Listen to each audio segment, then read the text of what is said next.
کو اپنے channel the history hub میں خوش آمدید کہتے ہیں۔ ناظرین کرام کے معلومات کے لیے ہم نے اپنے چینل پر عثمانی سلطنت اور سلاطین کا ایک سلسلہ شروع کر رکھا ہے، جس میں ہم نے عثمانی سلاطین کے تاریخ، ان کے معرکوں اور فتوحات کا مختصر جائزہ لیا ہے۔ ناظرین سے درخواست ہے کہ ہمارے چینل کو سبسکرائب کریں اور مزید مفید معلوماتی ویڈیو سے مستفید ہو۔ معزز قارئین کرام، 426 ہجری میں مکہ مکرمہ کے گورنر محمد بن ہاشم کا قاصد سلطان الف ارسلان کے دربار میں پہنچا۔ قاصد نے اطلاع دی کہ شریف مکہ خلیفہ القائم پاشا اور سلطان الف ارسلان کے نام کا خطبہ دے رہا ہے اور آئندہ سے وہ عبیدی سلطنت کے بجائے عباسی خلافت کے احکامات کا پابند ہوگا۔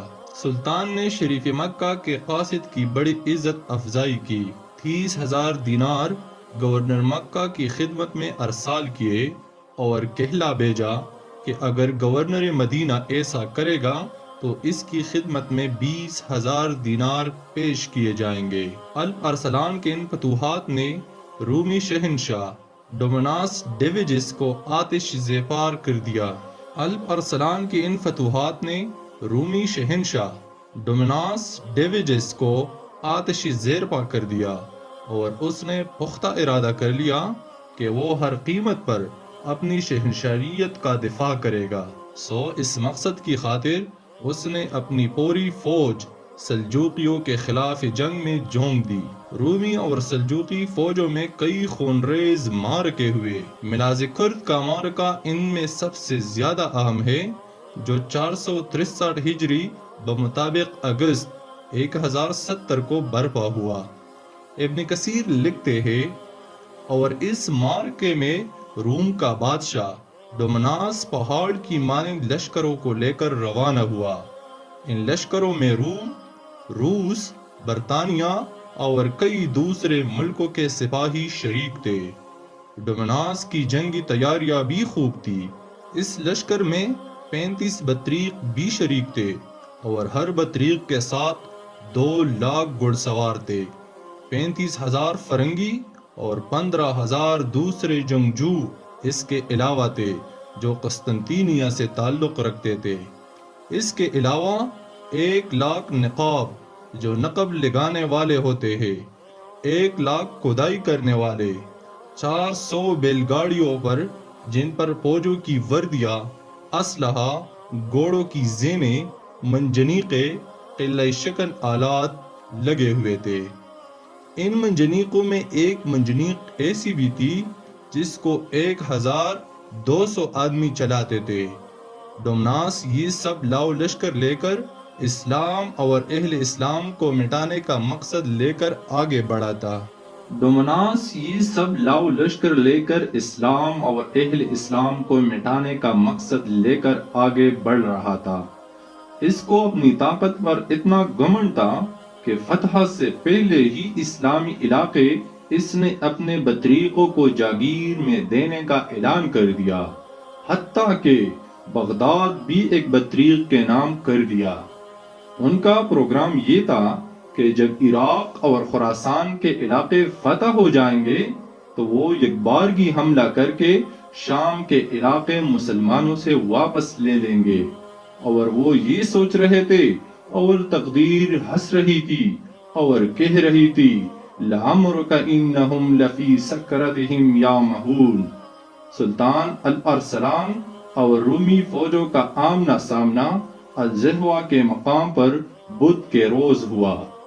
ذیقعد کے مہینے کے ابھی 5 دن باقی تھے۔ رومی فوج کی کثرت تعداد کو دیکھ کر الارسلان کچھ پریشان ہوا، لیکن فقیہ ابو نصر محمد بن عبد المالک بخاری نے ان کو حوصلہ دیا اور کہا، سلطان محترم، جمعہ شریف کے روز جب خطبہ جمعے کے خطبے پڑھ رہے ہو اور مجاہدین کے لیے دعائیں مانگ رہے ہو، اس وقت دشمن پر حملہ کر دے۔ اللہ کریم مسلمان کی دعاؤں کے طفیل سلطان کو فتح عطا فرمائے گا۔ معزز قارئین، جب وہ وقت آیا اور دونوں لشکر میدان میں اترے تو الارسلان اپنے گھوڑے سے اترا، زمین پر سر رکھ کر اور اپنی پیشانی کو خاک آلود کر کے بارگاہ خداوندی میں فتح و نصرت کے لیے ملتجی ہوا۔ اللہ کریم نے مسلمانوں کی مدد فرمائی اور نصرانیوں کے سر کو جھکا دیا۔ مسلم سپاہ نے کشتوں کے پشتے لگا دیے۔ رومی بادشاہ اور سپہ سالار فوج ڈومناس گرفتار ہوا۔ اسے ایک رومی غلام نے گرفتار کیا۔ جب شاہ روم کو سلطان الارسلان کے حضور پیش کیا گیا تو سلطان نے اپنے ہاتھ سے اسے 3 کوڑے مارے اور پوچھا، اگر میں گرفتار ہو کر تیرے سامنے پیش ہوتا تو میرے ساتھ کیسے سلوک کرتا؟ ڈومناس نے کہا، میں تم سے انتہائی برا سلوک کرتا۔ الارسلان نے کہا، میرے بارے میں تیرا کیا گمان ہے؟ ڈومناس بولا، تو یا تو مجھے قتل کر دے گا یا اپنے ملک میں میری تشہیر کرے گا، یا معاف کرے گا یا فدیہ لے کر رہا کرے گا۔ الارسلان نے کہا کہ تجھ کو معاف کر دوں اور فدیہ لے کر چھوڑ دوں۔ لہٰذا سلطان نے اس سے 15 لاکھ اشرفیہ فدیہ لے کر اسے آزاد کر دیا۔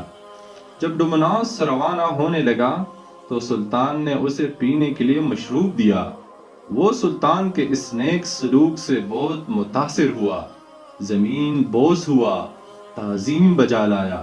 سلطان نے ازراہ عنایت 10,000 دینار فدیے سے چھوڑ دیے تاکہ وہ ان سے زادراہ خرید سکے۔ خود اس کی پیشوائی کے لیے دور تک چلا۔ گرفتار شدہ بطریقوں کی ایک جماعت کو آزاد کر کے بادشاہ کے ساتھ روانہ کر دیا تاکہ وہ تنہا سفر نہ کرے۔ ان تمام نوازشات کے علاوہ اپنی طرف سے ایک محافظ دستہ بھی ان کے ساتھ کر دیا تاکہ کوئی غزن نہ پہنچائے۔ اس محافظ دستے کے پاس ایک جھنڈا تھا جس پر کلمہ طیبہ لا الہ الا اللہ محمد الرسول اللہ لکھا ہوا تھا۔ الارسلان کا ایک مختصر سے لشکر جس کی تعداد 15,000 سے زیادہ نہیں تھی کی مدد سے شہنشاہ روم ڈومناس کی 1 لاکھ سپاہیوں پر مشتمل بہت بڑے لشکر کو شکست فاش سے دوچار کرنا کوئی معمولی واقعہ نہیں تھا۔ اس واقعے نے رومیوں کی کمر توڑ کر رکھ دی۔ اشیائی کوچک کے اکثر علاقوں میں رومی شہنشاہیت کی چولیس ہل گئی۔